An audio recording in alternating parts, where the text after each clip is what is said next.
They've basically he has found the perfect equilibrium point, like with the supply and the demand. Correct. Now, you know, the art market will continue to always go up, in my view.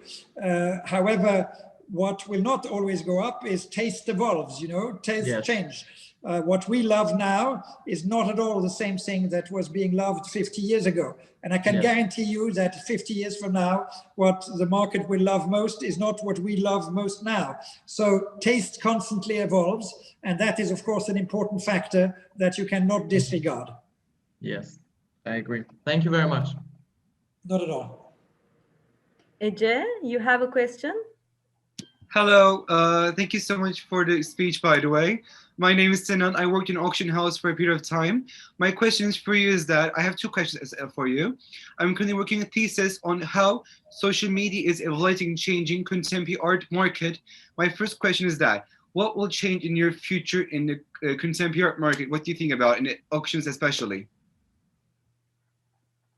And I think what will change is already what we've seen now over these last few weeks, is that the market, which had a very fixed regulated calendar between the main art fairs and the main auction weeks, has been fully disrupted.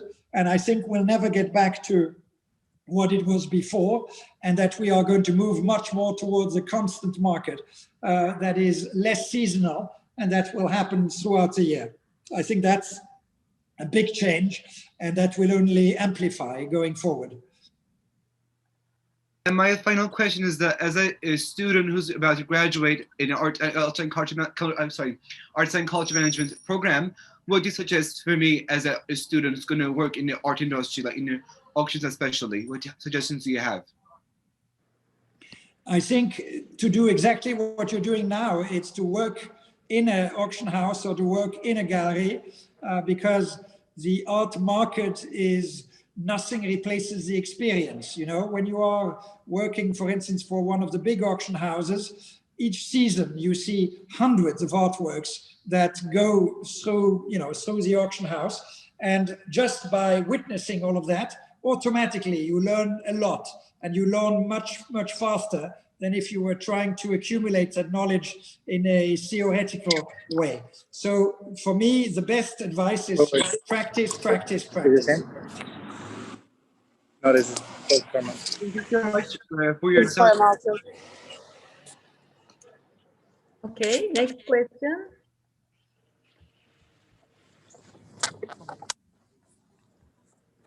I can ask you.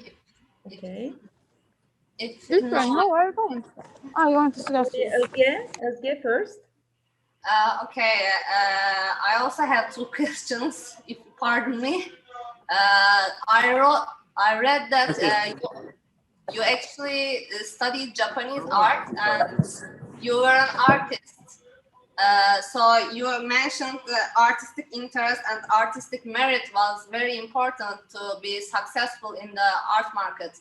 So do you think your background in this, as an artist, helped you in the art market? Yes, I think the answer is definitely yes. I'm a failed artist, but being an artist, nevertheless, I know how to paint or to draw and all of that. And so that helps your eye and helps at looking at the artworks of other artists. And in the same, I was always surprised to see how many people in the art market or in the museum world were failed artists, or let's say not failed, but artists themselves.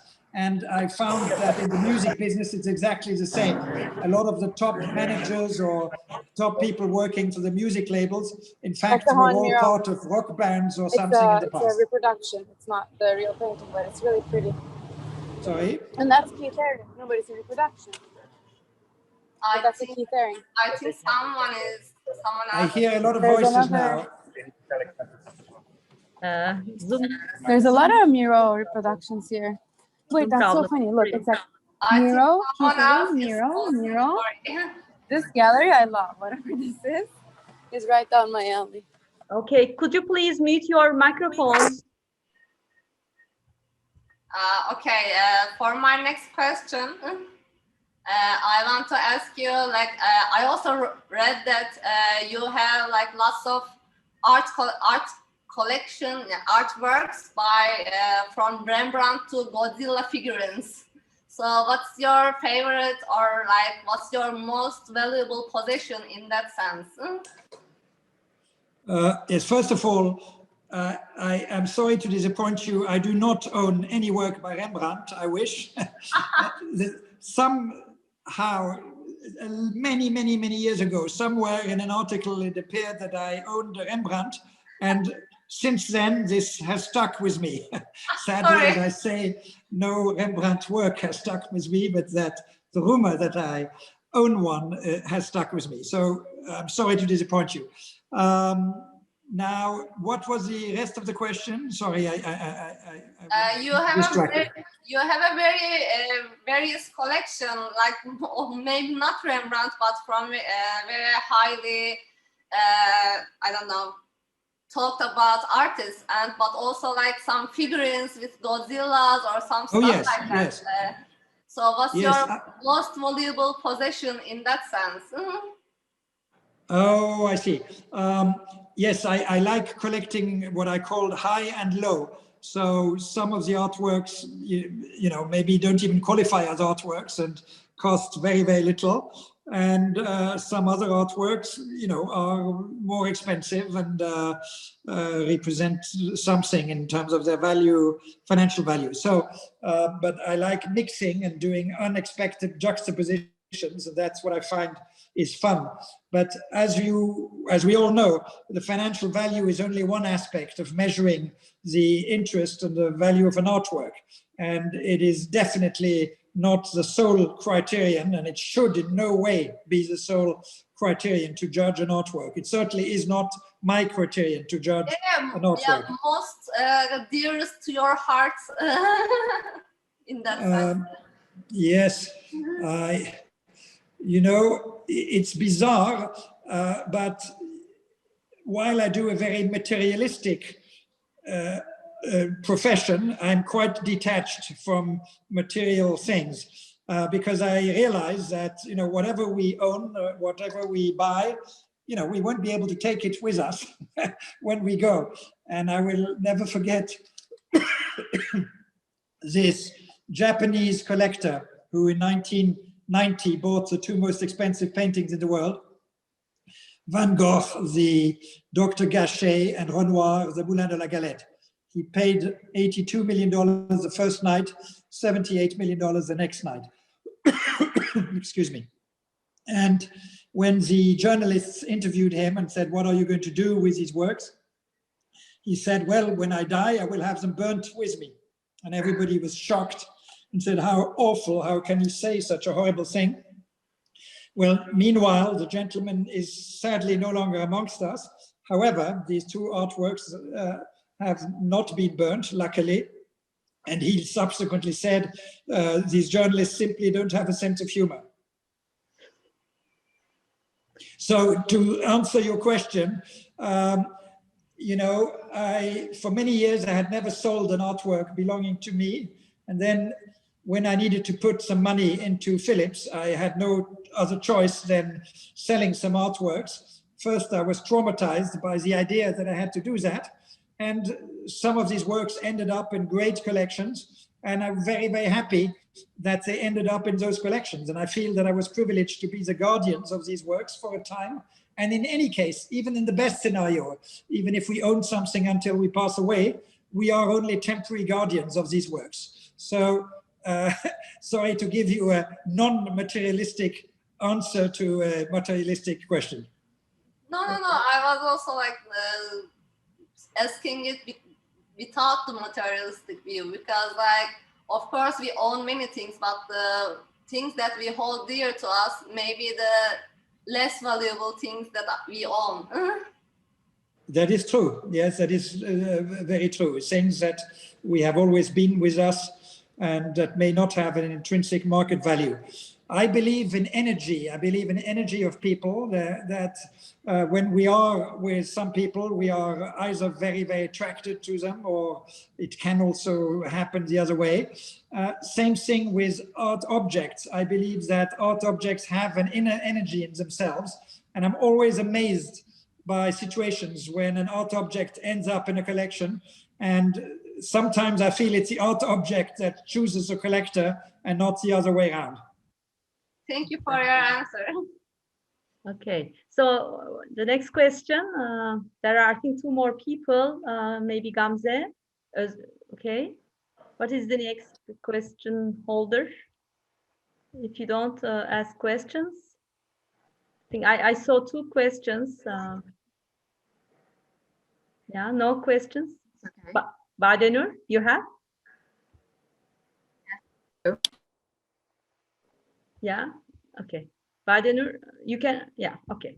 Can you hear me now? Yes. So thank you for everything. That was so great to hear from you for all the insights of art market at that side of the market. So I have two questions. One is about actually a transaction maybe you heard of. It's about Donald Maroon's collection, who is tried to be owned by the Phillips and Sotheby's and Christie's, but ended up in the Pace and I think another two big names of the gallery system. And I was wondering what will be the end of this gallery versus auction houses equilibrium, and how will it affect the market if the galleries will end up entering the second market of while the auction houses territory is. So yes, you referred to this collection that was acquired by Gagosian and Pace and Aquavella jointly, who joined forces to acquire that collection. And this is not by any means the first time that something like that happened. There was a collaboration between Aquavella and Sotheby's, I believe, in the late 1980s when the Pierre Matisse estate came up. And when you have a big estate, and it may be preferable for an estate not to all come jointly onto the market, then a solution like that of some players joining forces to acquire those works can make a lot of sense. As I said earlier, I think the market structures have been quite static in the art market for many, many years. And it's going to be interesting to see whether the transformations that are due to the pandemic will transform the infrastructures of the art market in a lasting way. And my second question is about the surrealism of the surrealists' rise on the market. So do you think that it's actually affected by the current environment of the world, or what are other denominators of this equation? Like, how did the surrealists end up rising on the market that quickly and surely? I must apologize because I could not hear you very well. So I only heard that you were speaking about surrealism, and I presume that surrealism, you were saying that it's doing well at the moment, but I did not get, I don't know, there was something in the sound quality which made it not possible for me to hear the actual question. Okay, I apologize for that, but I'm asking that, what do you think about this rise? Is it about how the world and the current environment of the countries is very high tension, or what are the other market denominators that affects that equation about the surrealists? Yes. Okay. Oh, is that again? I'm sorry. I'm very, very sorry. Okay. There's something with the line which is not working well, but you are right to say, I presume you said that surrealism has been doing extremely well on the market lately, and there is a top work by Magritte that is supposed to have sold for $100 million during these last weeks of the pandemic. And there is also amongst contemporary young artists a kind of renewal surrealism. The surrealism has, we have kind of a neo-surrealism phase that we're going through in a way.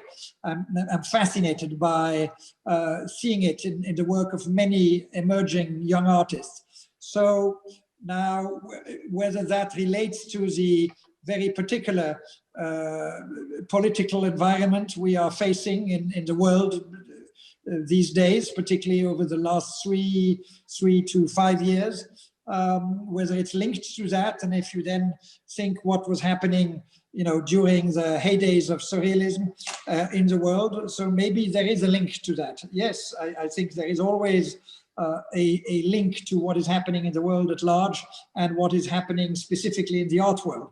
But very often I feel that artists anticipate what is coming afterwards. Artists are like mediums.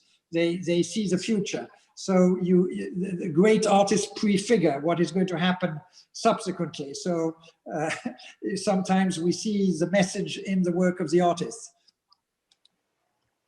Interesting question, interesting answer. Thank you. Okay, thank you, Badenur. Grégoire, I think this is the last question. Grégoire, you may ask your question. Me? Yeah. Okay, I'm sorry first because I think I have some delay because of my connection. And then, so I've heard an interview, one of your interview at the Radio-Télévision Suisse, and you were saying that now the art turns out to be global, and that few years ago the biggest, let's say, collectioners were from Northern America and Western Europe, and so then now there's also some big Chinese collectioners, for instance. So my first question was about, like, do you think the art market is also a reflection of like the political, economic change and emergence of certain countries? Then I had a second question. You in this same interview, you said that the three big places to deal with art were New York, Londres, and Hong Kong. And so did the Hong Kong actual events, I mean the crisis that Hong Kong faces, did it has an impact on the On Hong Kong market? Yeah, Hong Kong and global markets. So. Okay. Yes. Maybe I'll start with answering your second question. I believe that interview, if it was Radio-Télévision Suisse Romande, must have taken place quite some time ago. But I was referring then to the center of the auction market. So the global center of the auction market was New York, Hong Kong, London, in that order. And now I believe that the events in Hong Kong probably will have an effect on the international art market. It's too early to judge.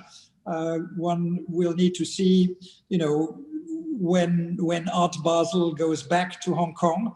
I think that there is a chance now for Singapore to, in a way, take advantage of what has happened. And there is a chance for Singapore to create the venue for the best art fair in Asia. And maybe it will remain in Hong Kong. I mean, who knows? The importance of the Chinese market cannot be overstated. In all auctions that have taken place now during the COVID crisis, the percentage of Asian buyers, but particularly of Chinese buyers, has been very substantial. And I agreed with this earlier statement that you had heard that I had done, that the market had become totally global, certainly compared to what it was when I started in the business many, many years ago. And this is a great, great thing. in my view, the market is still West-centric. If you look at the big ticket items, which do the highest prices, it still is the kind of the main American and main European artists. But there I'm convinced that it will become less West-centric with time. And there is, of course, always a correlation, maybe not between the political situation of a country, but between the economic situation of a country and its artistic production. Normally, a economic boom goes hand in hand with a creative boom. And this has been over and over, you witness that when trade flourishes, when the economy flourishes, the local art activity and creativity flourishes as well. I used to always, and that's now a really outdated example, mention what happened in Seattle in the early 90s, when Seattle suddenly became one of the key areas for the new technologies that were, becoming big in those days. This was a time when the grunge music movement became very, very strong. And there were all these groups like Nirvana, Pearl Jam, Soundgarden, etc., that all emanated from Seattle and then became the hottest acts on the international music scene. And I think that this is going to be very much the case, and that therefore with the big shifts, economic shifts that will happen in the next decades, there will be a shift in terms of what will be the most sought after and the most valuable contemporary artists. Okay,